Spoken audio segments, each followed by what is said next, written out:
tem réguas diferentes.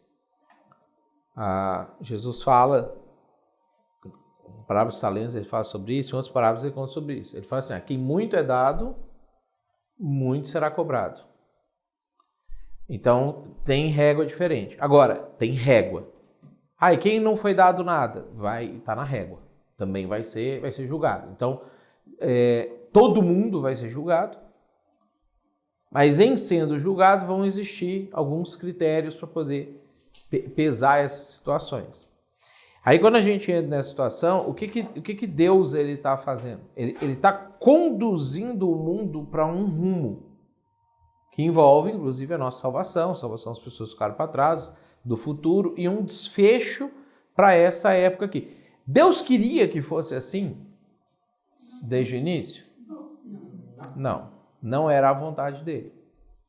Então é tipo assim, o ser humano ele foi tão longe, e nesse momento aqui ele vai ter ido tão longe, que o jeito de buscar alguns de volta é esse. Se ele vem, igual ele veio no primeiro momento, falando, não, gente, faz isso não, né? Vamos amar as pessoas, vamos não sei o quê, o ser humano continua fazendo isso que ele está fazendo hoje. Não, olha só, quanta gente hoje tem acesso a isso tudo aqui, endurece o coração e não aceita.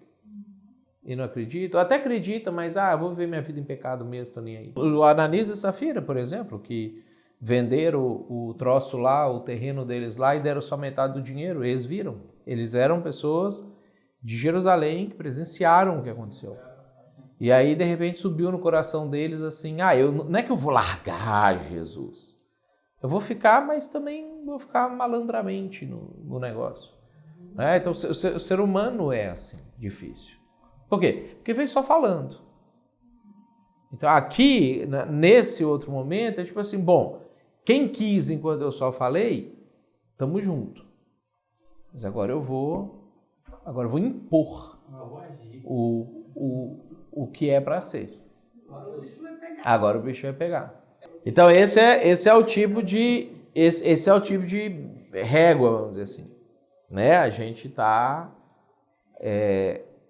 tendo a chance. O que é a expectativa de Deus? Cara, tem que fazer muito. Você teve muita oportunidade. Né? E o cara que só recebeu oralmente lá, não sei o quê, Deus não tem expectativa que ele vai fazer muito.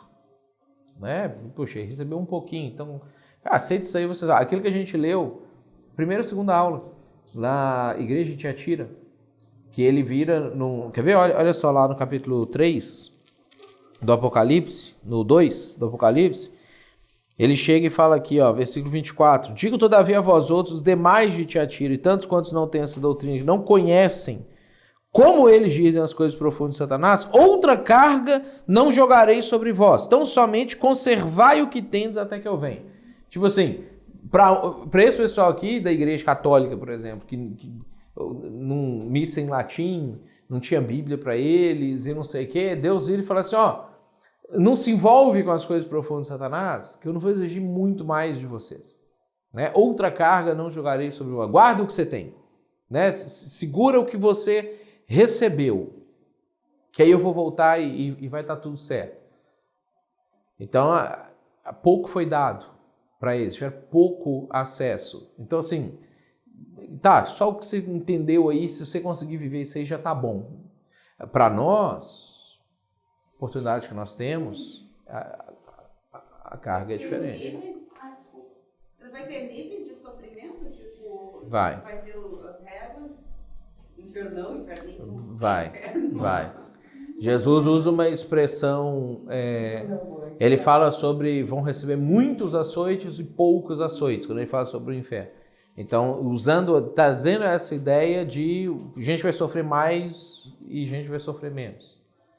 Uma punição equivalente. Mas a Bíblia não cita o que efetivamente vai ser sofrimento. Cita fogo com enxofre, mas em que nível isso acontece? É literal, mas não, talvez não assim, oxigênio mais calor fez aquilo ali. Então a gente não tem, isso é que a gente não tem como saber, tipo assim, qual que é a composição química do fogo do inferno. Isso não tem como saber. Por exemplo, a gente sabe que o Sol, a gente chama de fogo, o efeito é a mesma coisa de fogo, mas não é fogo, não tem fogo no Sol, né? Porque não tem oxigênio no espaço.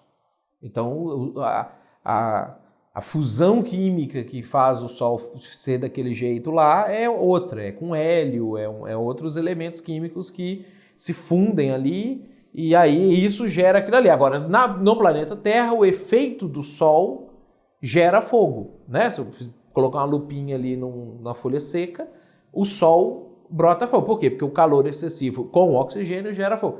Então dá para saber no inferno que propriedades vão existir, mas a visão de quem enxerga, o sentimento de quem sente é fogo com enxofre.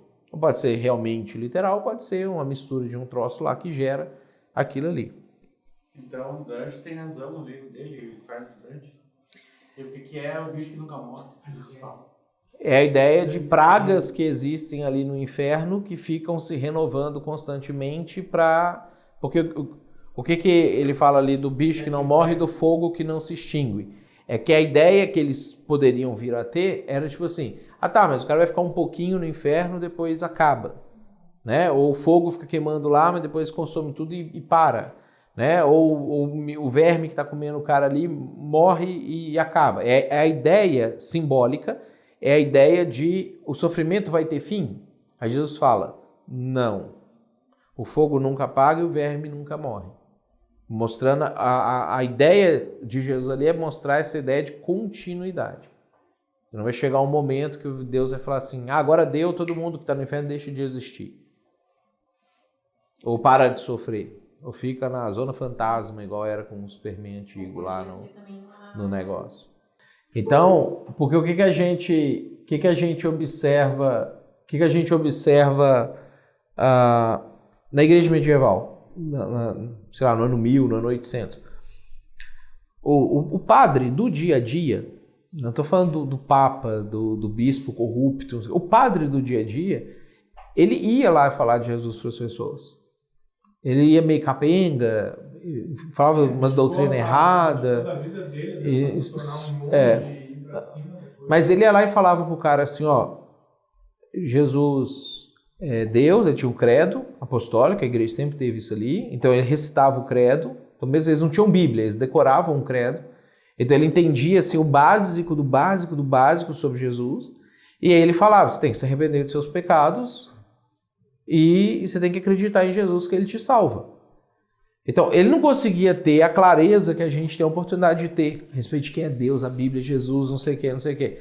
Mas se ele pegasse isso aqui e ele vivesse isso aqui, outra carga não julgarei sobre vós. Aí Jesus fala, você não se envolveu com as coisas profundas de Satanás? Você não foi lá se envolver com a podridão, com a corrupção que existia dentro da igreja, com aquela sujeirada, com a Inquisição, com aqueles padres... das orgias que o Vaticano fazia, a roubalheira das pessoas, não sei o quê. Você não se envolveu com isso? Não, com isso eu não me envolvi. Outra carga não jogarei sobre você. Então conserva isso e guarda isso e eu te salvo. E se você gostou dessa resposta e quiser estudar com a gente, acessa aqui embaixo o link para você poder estudar junto com a gente, fazer o nosso seminário. Vai ser um prazer ter você junto com a gente.